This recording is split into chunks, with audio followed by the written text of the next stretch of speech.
We do a update over the the Flex Leagues fantasy draft, the Super Draft Leagues coming up with the founder, Jake Ciely from The Athletic, coming up on the RotoWire Fantasy Football Podcast.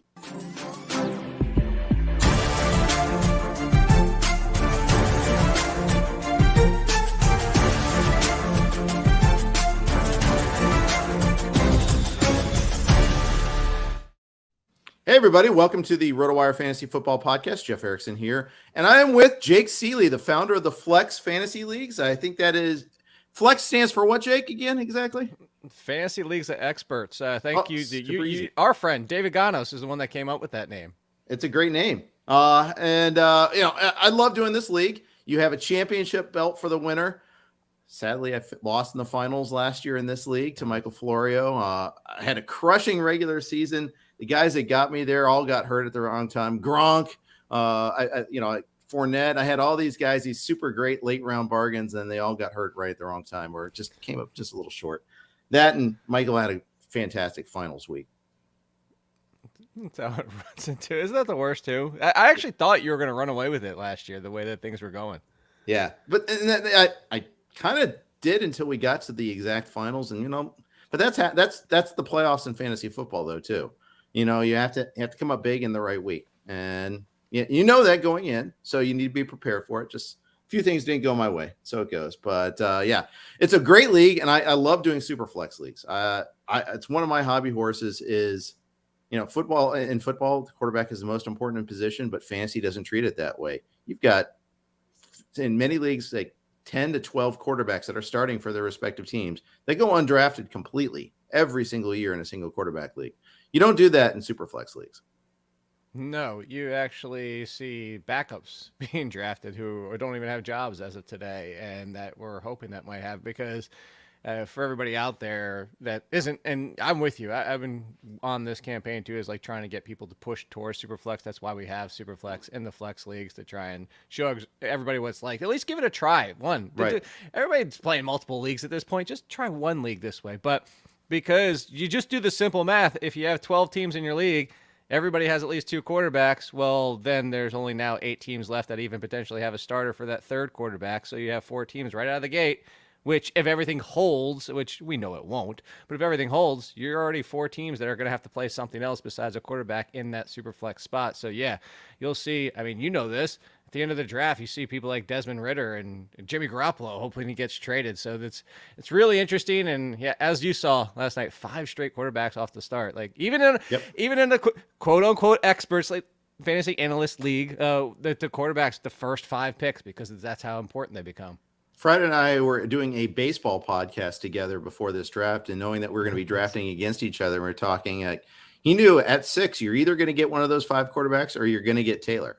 And, it's true. And I was prepared for it and thought about even maybe, getting caught up in it. But, I figure at some point that momentum will slow down. It did. I mean, it hurt me to let Joe Burrow go and Brady go and, and a couple others go. But at the same time, sometimes you just, what your setup is in advance, and what you're going to do accordingly. Then I got quarterbacks in the 2nd and 3rd round. I still reacted that way. Some people waited a little bit more. Or some people like to treat quarterback in Superflex leagues like they treat running backs in standard leagues, and they get the quarterback hero and draft one, and then draft a couple lesser ones later. That's what Chris Harris did at the 12 spot, for instance, with Brady at the start of the 2nd, and then waited until Wentz and Mayfield later. And him taking 2 of those really put a crimp on the pool too for those other people that are waiting with him double tapping. It's an interesting set of strategic decisions, and I think every quarterback should be rushed. We're drafting, 3rd, 4th wide receivers on teams all the time, 3rd running backs on teams all the time. Yeah. Of course, we should be taking every starting quarterback. 100%. And, you talked about where you ended up. The fact that Dak fell to you, I thought was great that you were able to do the Dak Prescott, Aaron Rodgers. I don't think you could have asked for much better the way sitting at that spot with the quarterbacks first 5 off the board. When you brought up Harris, I think that's interesting, is because I don't mind his approach, because it was Brady. He's at the turn. He was probably going to be out of the top, getting 2 top 12 quarterbacks. And I'm not coming for anybody, but he's the champion, so why not come for Michael Florio? Plus, I love him. It's like, I will say, for anybody that's trying to Superflex, the one thing is I wouldn't have done what he did. He took Jalen Hurts. He took a quarterback early. He was the 5th pick. But then he didn't take a second quarterback to Daniel Jones. So he has... and why I'm saying this is for everybody strategy wise. It doesn't only have to do with quarterback. It has to do whatever your strength is. You know this, Jeff. Everybody knows this. You can't be the best at quarterback, running back, wide receiver, tight end, no matter what kind of league you're playing in. But if you start with a leg up in a category, which he started with a leg up at quarterback, you don't want to give it back away by not attacking that second quarterback. Like if you do running back early and like you have Jonathan Taylor, you have a strong number 2. You didn't ignore the position and then have 0 running backs until you got to Melvin Gordon. If you drafted Cooper Kupp, you get Michael Pittman as your and that's what I'm saying is you don't want to give up the strength you drafted because now you're putting yourself right in the same situation you were with everybody else where it's now neck and neck. You had a leg up that you lost. Yeah, and if you're playing, it's similar to baseball when you're drafting in a baseball league. You decide to go an ace in the first round. You go Garrett Cole. Well, you got to back him up with something. Exactly. Yeah, you're committing to doing well in the starting pitching categories. And so granted, you think you can do well by waiting in other cases? Yeah, sure, of course. But you make that commitment, you follow through with that commitment. I think that's a pretty simple way of addressing it there. So I like drafting in the 6th spot. I didn't choose a spot. This wasn't in one of those leagues where we get to choose our spots. But in fact, you did this thing called the 100-yard dash, which was the first time I had seen that. I like that. Okay, I think that was it G-Man J, who is now with Front Yard Fantasy. I forget. I saw somebody else do it first. I was like, this is the most amazing thing ever. You sit there for, a minute, and you watch them do the little run across the field. And it's always hilarious to see somebody that gets out of the gate and then just stops running and all that stuff. Everybody should use it. It's a lot of fun. And it's a fun way that if you don't have something in person, like that, again, go back to David Ganos. He always has things where he writes every single year, this is how you do it. Play darts, play cards, do like whatever games or whatever it might be. I thought it was interesting too. But I'm with you. In a Superflex, like I generally, if this wasn't Superflex, if it's your typical draft, I prefer to be in that kind of like 3-4 spot, let somebody make the decisions for me and still get one of the top tier guys. And if I'm not there, I'd rather be back by around 10. I don't like 6 in a standard, but I love 6 for this because Superflex is tough and you can get caught and runs so easily. You just kind of got to able to like sit and keep taking values in that spot. You don't ever get hit because that's one thing I will say for people out there in Superflex, that the run can happen real quick. This was a lot different than when we did the live one in New York a few weeks earlier. Round 3 had like 8 quarterbacks go. So like before you turn around, you could just get caught. And then if you're at the end at like pick 11, I mean, you're just sitting there. You're beholden to the draft. Right. And there is that point in quarterbacks where you say, okay, screw it. I'm going to punish them. I know I'm going to have a really weak second quarterback and I'm just going to take the value, but that does come with a consequence too. And it's always interesting to see where at that point is. I like to call it the Daniel Jones point. No offense to Michael, but there's a certain point there where you're I call it the Jared Goff point. That's what I call it. Yeah. The drop Goff. Yeah. I like it there. Yeah. And I believe that's good. Yeah. Jared Goff is, and that was same. Daniel Jones and Jared Goff went within 2 picks of each other, sandwiching my George Kittle pick, which by the way, and I took Kittle in the 7th round. I often don't get a tight end there. And because I feel like I'm chasing at other positions, and I felt like I was chasing at other positions after that. If there's one thing I didn't like about my draft is I feel like I'm short on depth on running back. And one of those was the consequence of taking Kittle. I mean, I get a better than average tight end. Don't get me wrong. I mean, there's a plus to it too, but there's that feeling. It's this feeling of discomfort. My logic there though was I can always fab running backs more than I can any other position in the draft. Yeah, and I mean particularly even like so 2 things with the tight end is I've been saying this a lot this year as well. So I don't mind that pick at all because I don't want the 9th tight end. Like I don't want the 9th 10 off the board, and I'm not chasing the 9th tight end. Like if I ended up at the year and it's like, oh, I got the guy off waivers who finished tight end 9. So what? There's 20 other tight ends that could finish tight end 9 because we know it. It takes 600 yards and 6 or 7 touchdowns, and boom, you're tight end 9. Yay! I want a top 6. And that's one of them is Kittle, Waller, and Schultz are in the 2nd tier. The big 3 are the top 3. I want one of those because if I miss on those, I'm just going to chase and wait for the end game. As you mentioned, like the 2 things we go back to before is with that quarterbacks is you already had a strong 1-2 duo of quarterbacks, but now you also have a leg up at tight end, which as you mentioned, you can chase running back, which isn't terrible because Melvin Gordon's your 3rd.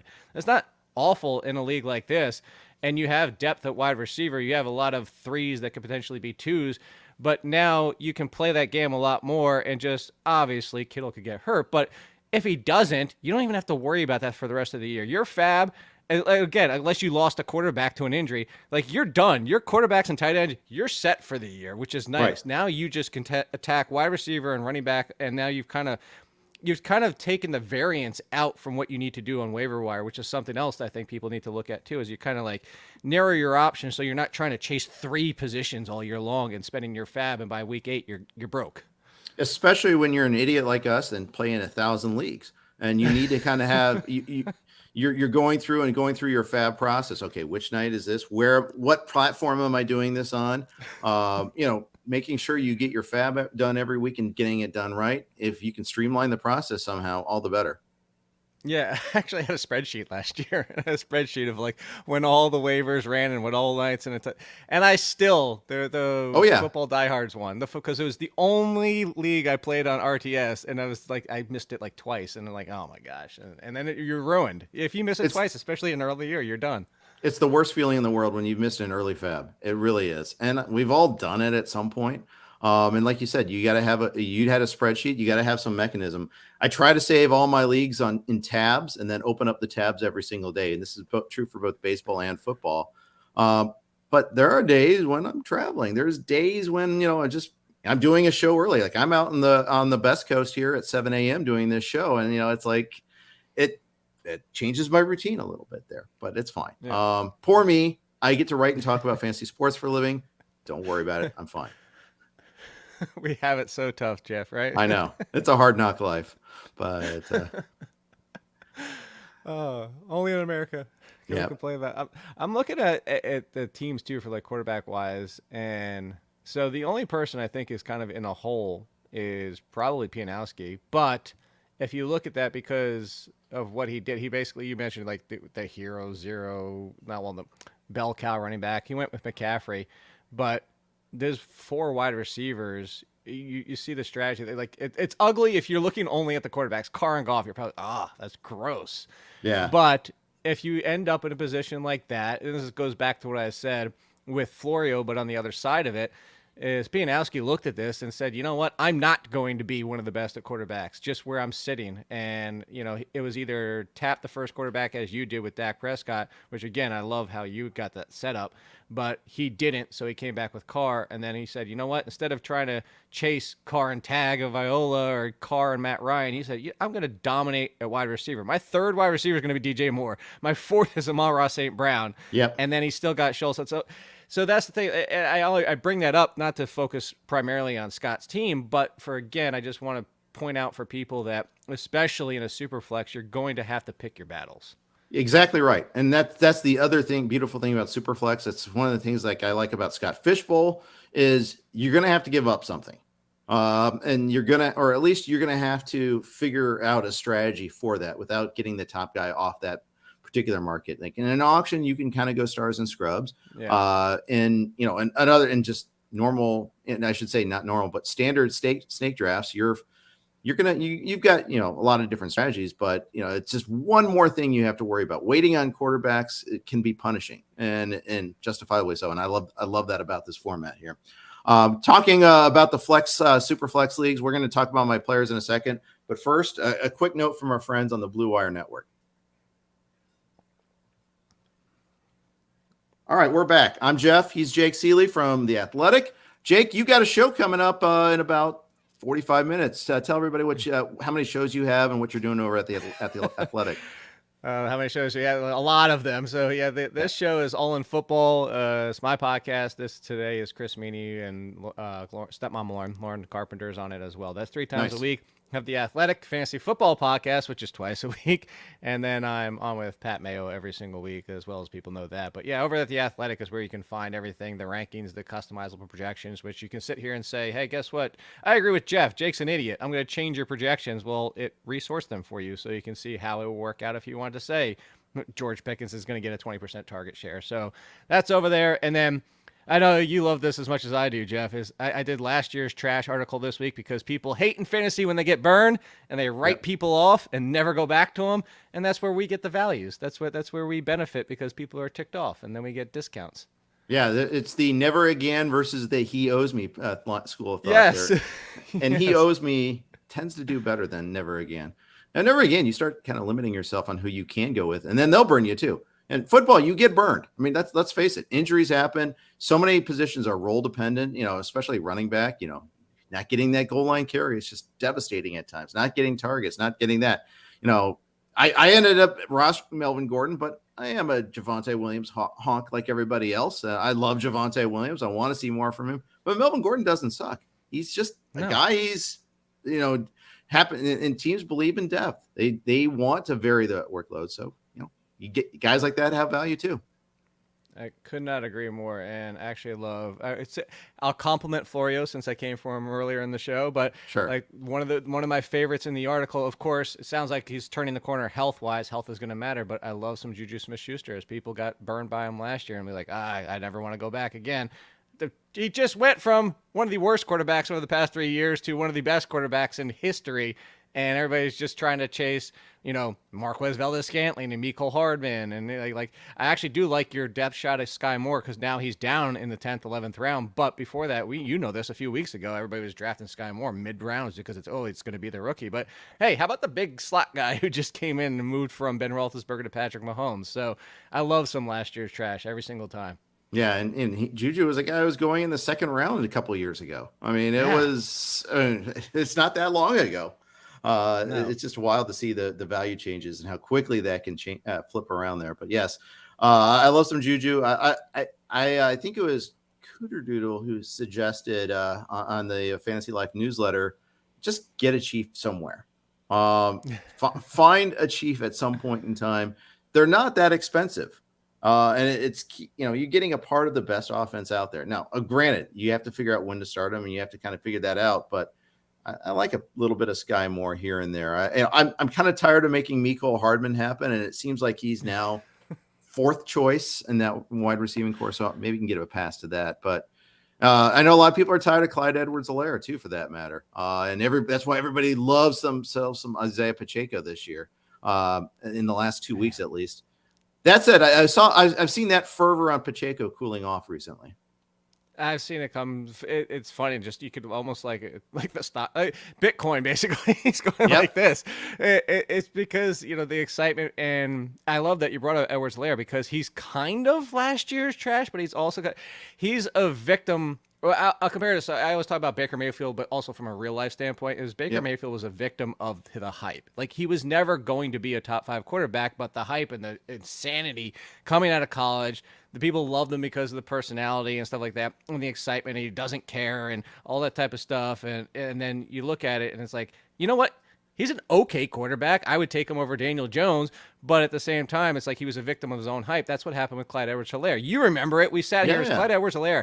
Very sneaky pick in the high mid rounds because he could take over for Damian Williams, and then Williams opts out that year, and people went bonkers. He was middle of the first round. I remember league industry drafts, as I'm sure you do. He was like pick 105, 106, 107, and we all sat here and be like, whoa, chill out. It's not that good. And then he wasn't that good. He wasn't even close to that good. And people went, forget it. He's toast. He's a bum. And he doesn't run at the goal line because he struggles there. But what have we seen, Jeff? I think because he's coming back, Pacheco's coming back down, Edwards-Helaire's going back up, is because he's the lead. He's the lead. Mm-hmm. Sure, Pacheco and the others are going to, even potentially McKinnon, are going to be sprinkled in. But even 15 touches with 0 goal line work, as you mentioned, you still want that running back on the Chiefs. So I like seeing it was the Tazi brothers took him in round 8, that being Edwards-Helaire, and then you mentioned Pacheco was all the way down a full 4 rounds later at 12:06 to actually Pianowski. Yep, indeed. And with the Chiefs, I mean, we remember Kareem Hunt in his rookie year, that Thursday night game against the Pats. This was after an injury created the job. And we're like, is it too crazy to take him in the third? Oh, second. No, first. And it actually worked out. And then Andy Reid, when they drafted him, said, he's Brian Westbrook, but he's better. Okay. And of course, we're going to buy into that hype. When Andy Reid talks a guy up, who, by the way, Andy Reid could do no wrong at that point in time. Of course, we all bought into that, of course. But yeah, it's tricky on that one there. I typically, it's nice to do the Superflex too, because it typically gets me out of my mindset of, okay, well, I'm gonna avoid player X and player Y. I'm gonna load up on my wide receivers. Like, I don't have any CMC this year. I made no bones about it. I'm not taking him 1 or 2. If he gets to me at 9, okay, great. But he's not getting me to mine. So I will have 0 CMC this year. I'm gonna have 0 Derrick Henry this year. Most likely too. Although this would be the format where that might have changed, but it did not. Nonetheless, it didn't here. But it's just, I love the different strategy considerations in a Superflex. Yeah, and that's another one. It's as you were saying that, I'm thinking to myself that I was just sitting here with the fiance last night, and I was like, you know what? I don't even need my board anymore. Well, this is how it started. I was like, wow, they're flying through this draft. They're going to be done in like an hour. And I was like, this is what I love about industry drafts, is that you can do a super flex 16 rounds and be done in like an hour. And she's like, wow, that's really fast. I was like, well, a lot of us at this point, like, we don't even need our cheat sheets to cross off because we've done so many, because we're in way too many leagues, as you said before. But I said, if there's one that would make me like, let me double check and look at my tiers and even just reaffirm what I'm thinking, it's a Superflex, because your strategy does pivot a little bit. Like, I could do any standard draft, not even looking at it off the back of my hand. I could like, I know what's probably going to be around here, and just go straight down. It's like, yep, that guy's there, that guy's not there. I don't want that one, as you said. But this, it forces people out of their comfort zone. I think that's why people don't do super flexes, because it's like they're afraid of like what they're not comfortable with. But that's what makes it so much more interesting. Same thing as the auction. Yeah, I'd rather people get to auction before super flex, because to go for that pecking order, so to speak. But same thing with the auction. Like, at least give it a try, because it takes you out of your comfort zone. It adds a lot more strategy. And I was thinking about this when you were talking about the draft strategy earlier. If this was an auction, of like how that would even change the draft, because you could, and how you ended up with Dak Prescott made me think in my mind, I'm like, ooh, if I'm doing a super flex auction, I might throw out Dak Prescott real early, because you get that hesitancy usually early in auctions, and then you might get Dak for like $10, and then all of a sudden, a few minutes later into the draft, when Russell Wilson and Aaron Rodgers and Lance are coming off the board, they're all going for $20, $22, and it's like, wow, I got an amazing deal to start this draft. Yep, exactly. Well, the thing is, this is my 4th Superflex draft of the year. I did one in Vegas for our annual RotoWire trip, and we did that one with 3rd round reversal. And that was all RotoWire folks and friends of RotoWire and all that. We were doing it in person there, but on Sleeper. So that was nice that I knew the software too. My buddy Alan Soslowski was running that draft. I did a one with Yahoo folks with Pianowski and Andy Barron, some RotoWire folks in there. And it was an auction. It was Superflex auction, and we had multiple flex spots too. So it was just an insane draft. And then my home league is now Superflex. But it's also very limited QB scoring. It's like a point for every 30 passing yards to try to. Okay. So it's similar to Fishbowl in the aspect that it limits a little the quarterback points, makes you think about it a little bit more. So yeah, it's nice. The funny thing though, I was doing this draft, which started 15 minutes earlier than a home league, on a different platform. So I was kind of like doing a really good job of tracking until about the 10th round. I said, screw it at that point in time. I'll just, I know the player pool. I might miss a spot later on in here and there, but that was a new complication there.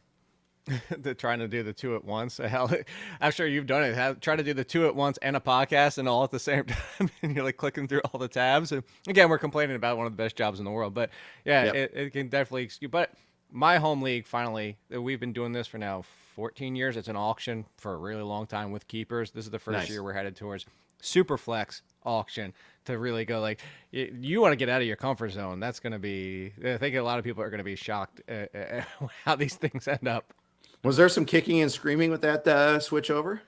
There was a little bit, but again, I think because we made the transition a couple of years ago to auction, and there was some hesitation and pushback with that. Like, I like being able to know that I'm keeping a guy in the 11th round or whatever. It's like, yeah, but this is even better, because you'd be like, I made the great decision to draft this guy for $3, and now he's only 7 next year or 8 next year. Like, I'm going to keep him. Like, it's the same thing. I'm just going to the strategy. So I think by that dam being broken, so to speak, it made it a little bit more turn to the Superflex, but there is a little bit. It wasn't 100% vote to go with it. But it is, you're always going to get that hesitancy. I would just say, as we go back, pick one or the other. Don't try to throw your league into both at the same time, because that vote will probably get squashed immediately. Yeah, it's like, we had a good thing. Why are you changing? But you do it a little bit here, a little bit there. They don't. It's like the frog in the frying pan sort of analogy there. Exactly. Start with banned kickers, and then slowly, there you go. Yeah, we should talk about that. You are the banned kickers guy. I mean, yeah, you're known for a lot of things, but I think you're going to be most known for banning kickers in your leagues. Yes, that'll probably be on my tombstone as banned kickers. The T-shirt right back down here, if you can kind of see it in the background with So it really comes down to, I wrote the article. It's on The Athletic. Nando turned it into a comic strip. It's really funny. Because that's Nando. Nando's having fun with everything. Nando's awesome. And here's the thing. I want to point out that this is what the part that people miss is when it was on FanDuel, I was actually a fan of it because I knew how to take advantage of it being on there. It's not that my problem with seasonal, and this, you'll see it in the article, the quick version is that even if you're trying to project the best offenses, the most in the red zone, whatever it might be, it's so wildly unpredictable, and people push back, well, so are defenses, and I'll get to that in a second. But it's so wildly unpredictable that even the metrics you want to use just have no predictability because again, what I always go back to, the kicker is relying on the offense not to do their job to have value. Like this is the only thing in sports where you're like, hey, this guy is on the team and his job is depending on the team failing to get his job done. So, well, I guess the punter technically too, but yeah. So that's why it's like banned kickers. That's why I just add the second flex spot or a super flex spot. That's what I always been saying. But to go to the defense, because I do want to touch on that real quick. This league, the flex leagues, you can go look at the scoring. It's in there. It's the tweak scoring because I want to try and encourage people that if you still play with defenses and not IDP, is the antiquated defensive scoring. We had to do away with that. You'll see it in here. My home league's a little bit even more aggressive. We should be giving points for fewer than 400 yards given up, fewer than 300 yards given up, forcing a fourth down conversion that ended up failing because that's a turnover, forcing a 3 and out like to start a drive, because all these type of things. And then the point differential should be the same. Like you shouldn't, for how frequent a safety happens, that shouldn't be the same as an interception. You should get more for a safety. It shouldn't be equitable. So there's a lot of defensive squeeze. Yeah, I'd even argue turnover should be more. I mean, yes. a turnover in a real life game, I mean, that's a massive event. It is. And then if you give that more, I 100% agree with you, Jeff. You give these things a little bit more, and you keep, so my league is also 5-point touchdowns across 5 points for quarterbacks, all the positions, scoring, and defenses, any type of, it's 5, just kind of like, it brings it the luck down factor. But even if you kept it at 6, what you just said, if you're increasing all these things, you're offsetting that, oh my God, they returned 2 punts for touchdowns today, and now that random Titans defense got 17 points. Well, right. A lot of defense, and what ends up happening is the defenses turn out to be like tight ends. There's like 5 or 6 really good ones. There's a couple you can stream with. And then there's ones that are actually pretty terrible you want to avoid. Yeah. For the first time this year, my favorite last round defense wasn't available to me. I really wanted the Cleveland. I love going with the Cleveland Browns because of their first 4-week schedule. The Browns and then the Broncos and 49ers, because they're both good defenses, with the first 2 weeks looking really tasty too. So yeah. those are the 3. I'm glad you said those are the 3 defenses I've been targeting a lot of. I'm not even looking at the Rams. Those are the 3 because of the early schedules. Right. I don't take the Bills because you have to take them super early, and they play the Rams in week 1, and they won't have Tre'Davious White most likely, and they may not have Poyer. We'll see, but those are big deals. Do you play in any IDP leagues? 1. And I will say Scott Bogman, who was in this draft with you last night, yep, he helps me. In between, it's because we're both football and baseball, and then so much with football for myself with the rookies and the scouting, because I do that every single year. And then, mentioned all the podcasts, you're on a million. We're doing so much work that, like, when it comes to IDP, it would be like the people listening to us. It's like the opposite version of that. I'm in the industry doing this. Right. I know enough of the top of the IDP, but it's when we start getting into that like second, third level, and it's like, I know him, but do I know if he's good in fantasy? And that's where my hang up comes. So I lean on Scott Bogman a lot for constructing that team. It's with Jamie Eisenberg, and I can't say no because he's asking, but I definitely need help in IDP. Yeah, I do too. I do one league. It's the RotoWire Stake League. We've talked about that, where we have a stake dinner side bet. 8 of us do a side bet here, just on total points for the full season. And we go out to a steak dinner after the season. Top 4 teams in points eat for free. 5th pays for himself. 6th and 7th pay for himself and one other. Last place is the dreaded double buyer, pays for himself and 2 others. But we have it's great. We care more about the bet than we do about the league, but it's fun. And it's great because then you get to see each other at some point during the off season, and you get to break bread with everybody and have a really nice dinner. But we do an IDP element in that one there. We have one defensive lineman, one linebacker, one safety. So it's pretty top heavy still. It's pretty easy, but it is one where you have to kind of decide, do I pay for the top guys? I'll pay that extra $1 for Micah Parsons. Okay, sure, I will. Do I? And I especially always try to do that at defensive line because I think there's like 7 guys there that just are difference makers. That's the tight end of IDP right there. Yeah, Jamie went a whole nother level. His is 2 defensive line, 3 linebackers, 3 secondary guys, and then a flex for the IDP. So it's like, yeah, see, exactly. Like, whoa, you're going way too deep for my taste. I will say that you said getting together, and I know this is behind Tout Wars for everybody that knows that. With obviously heavily, you're at the top of the board for that one, but the same thought process for Tout Wars was what flex leagues came for. Is it's just not to be like the industry experts battle. It's more that so many of these people in the league that you don't ever meet in person. And that is just to like get like, oh my God, like I've been tweeting or reading your stuff or talking about you with it. And then actually just getting to hang out every single year. That was the big thought process behind that. And I wanted to say that for everybody at home. Like if you haven't played like a home league, draft in person, hang out with people like that, get that together. That's the real aspect of fantasy, just whether baseball, football, or whatever that we need to push for too. Yep, 100% agree. And I love that you do that. I love that Scott Fishbowl tried to get a series of in-person drafts this year. The Kings Classic is now in as a pretty solid setup there as well. There's a lot of that going on, and I think people realize, hey, we got deprived of getting together for 2 years with COVID, and I think we really realize how important it is to make those connections, put name to face, and make long-lasting friendships. I have Tout Wars. I used to do labor in person. Now I'm in one of the online labor leagues. There's First Pitch Arizona for baseball conference in November over at the Arizona Fall League. I adore that conference. It's amazing, and it's a great way to meet people. I mean, the thing is, your bonds are so much stronger when you get that just the time hanging out, whether it's at a ball game, just at a draft, or and a meal afterward, just hanging out with all these people. And there's so many amazing people in our space. Yeah, and then it drops the facade of the fact that everybody tells me I'm nice in person. I'm like, dang it, you're not supposed to know that. You're not supposed to know that I'm actually a nice guy. That's so funny. Exactly. All right, quick note from our sponsors here. Then we got a couple other things about our draft. Do you love fantasy sports? Are you ready for a new challenge this year? Dynasty Owner is the new way to play fantasy football with real NFL salaries, adding the strategy of running an actual franchise. Dynasty Owner provides a unique and challenging experience that will test your skills as an owner and general manager. You will have complete control over your team's future. You can build through the draft, make trades, sign free agents, and manage your team's salary cap. Can you create a dynasty of champions? Sign up now at dynastyowner.com and use promo code ROTO5. That's ROTO5 to receive $5 off any new team.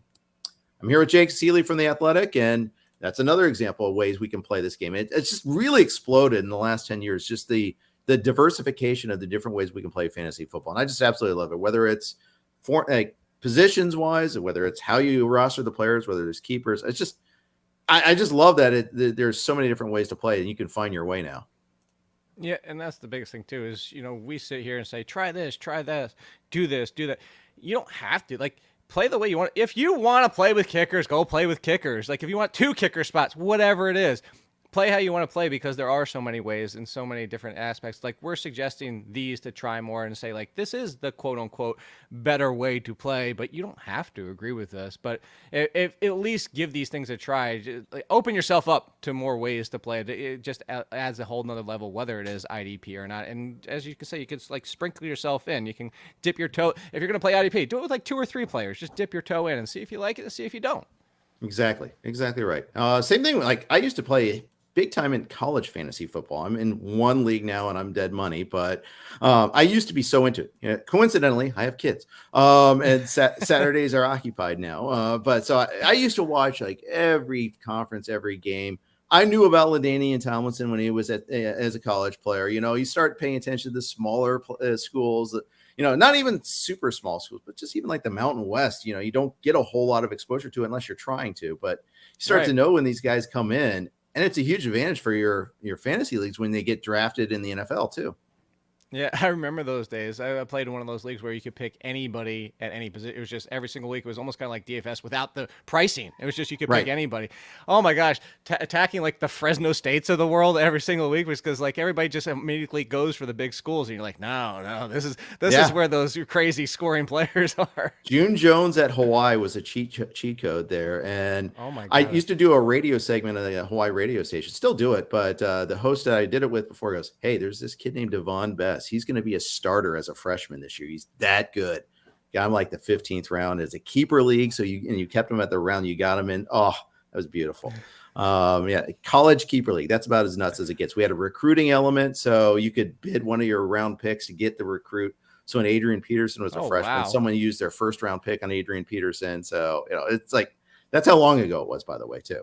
I would get in so much trouble doing that. Yeah, it's just insane. You really have to be committed or be committed, one of the two. But it was a super fun league. It just requires a lot of bandwidth. Way too much bandwidth. Us especially. Yeah, I'm trying to.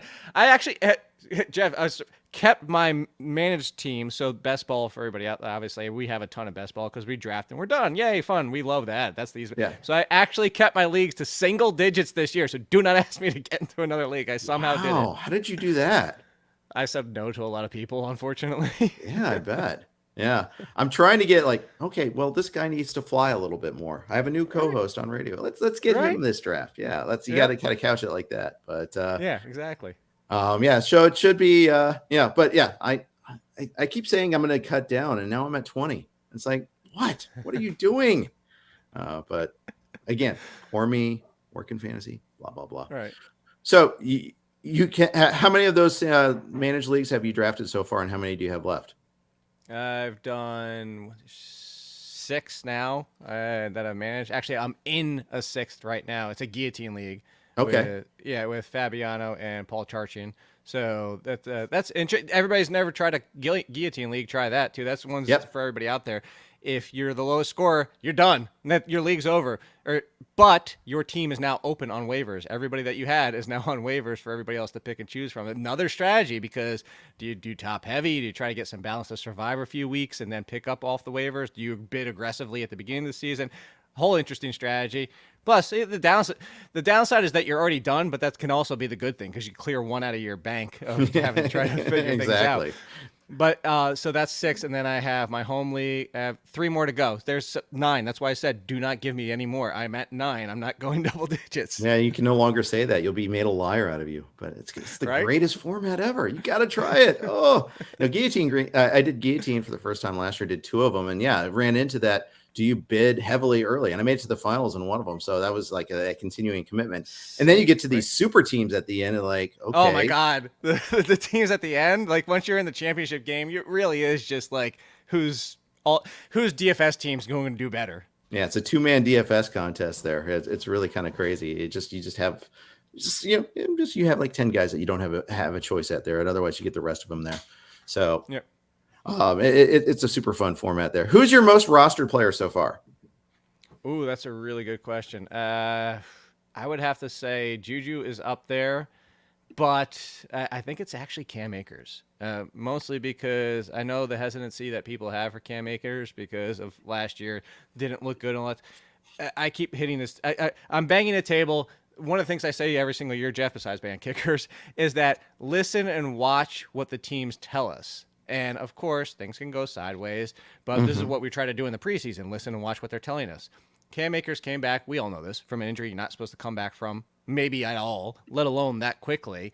And with him not being 100%, with the playoffs and the Super Bowl on the line, with other options in their backfield, they said, Cam Akers, you're getting bell cow work. That tells me what the Rams want to do if he's healthy. Of course, maybe we never get the 100% Cam Akers. And he was facing good defense. Let's forget, for everybody that wants to throw out, he didn't average 3 yards per carry. But if you're getting bell cow work on the Rams, when you had other options, that just tells me they want to use you as the bell cow if possible. So I have a ton of Cam Akers because I've been taking him in the late second, early third round, and I'll keep doing it over and over again. Maybe he burns me this year. Hey, you'll remember this, Jeff. Maybe he's my new CJ Anderson. Maybe I'm making that mistake again. Yeah, there's a name. But a ton of Cam Akers, and I would say Juju Smith-Schuster's up there as well. So it's so funny because I have 0.0 acres so far. Really? You make a good argument, but my thought was just watching him. I didn't think he had that burst. I didn't think, and granted, he's had a full off season, but I'm just wary of what he is right now. Of course. But for you, I mean, you're getting a discount if it's true that if they want to use him as a bell cow and he is used as a bell cow, you're getting the discount, obviously. And you make a good point about the defense he's facing. My mighty Bengals in the Super Bowl. I get that there. And then, of course, the Bucs. Nobody runs against the Bucs. So, yeah, that makes sense, too. 49ers, too. Niners, too. Yeah, I get that. Yeah, I mean, you make a good argument. Who's yours?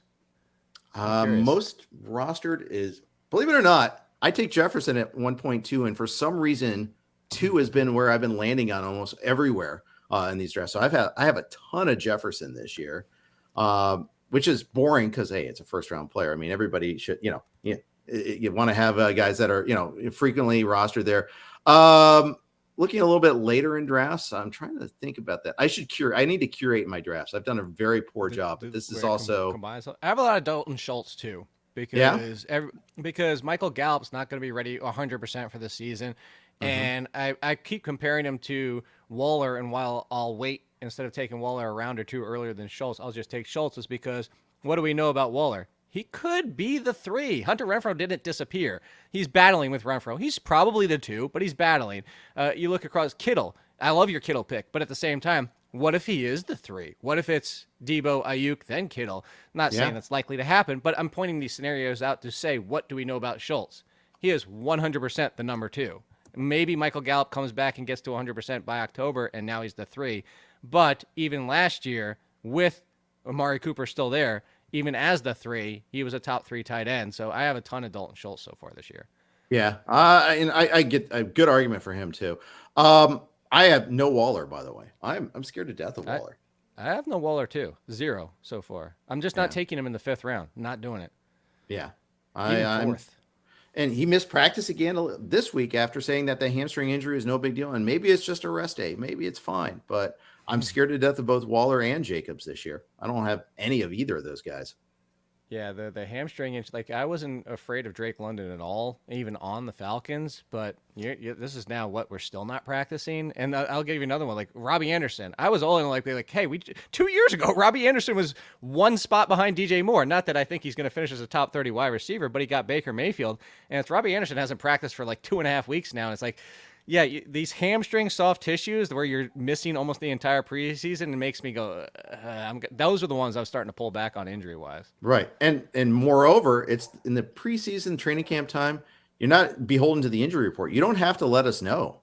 And that's one of the things that you get a lot of these mysterious injuries. It took Raiders reporters 10 days to report why Waller was missing practices.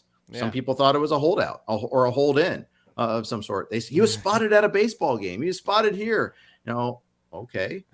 Tell me why he's not practicing. Just let me know. He's traveling with Tom Brady. He was going to be on the Masked Singer. That's what it was. So bad. So bad right now with that. And we want transparency. That's all we want. And teams don't want to share anything. So it's a nice conflict that we have. It is a nice one. So yeah, I'm gonna be interested. You have to share that.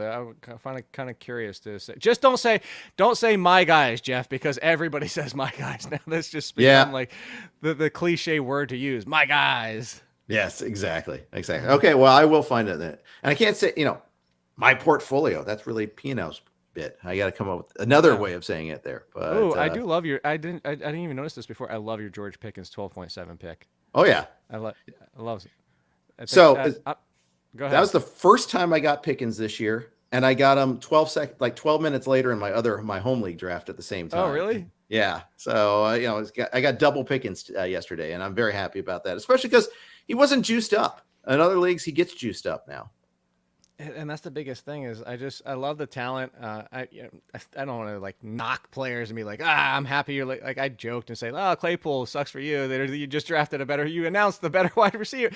Like, look, whatever it might be, talent perspective, but you talked about like part of the reason is like, still paying so much attention to college is like if you paid attention and watched a lot of Pickens, you're like, oh my God, this is a first round talent. And then it was all the off the field issues. But this is as much as Jeff, what better coach and team to deal with an off the field issue than Mike Tomlin? Like look at what happened with Antonio Brown after he left this team.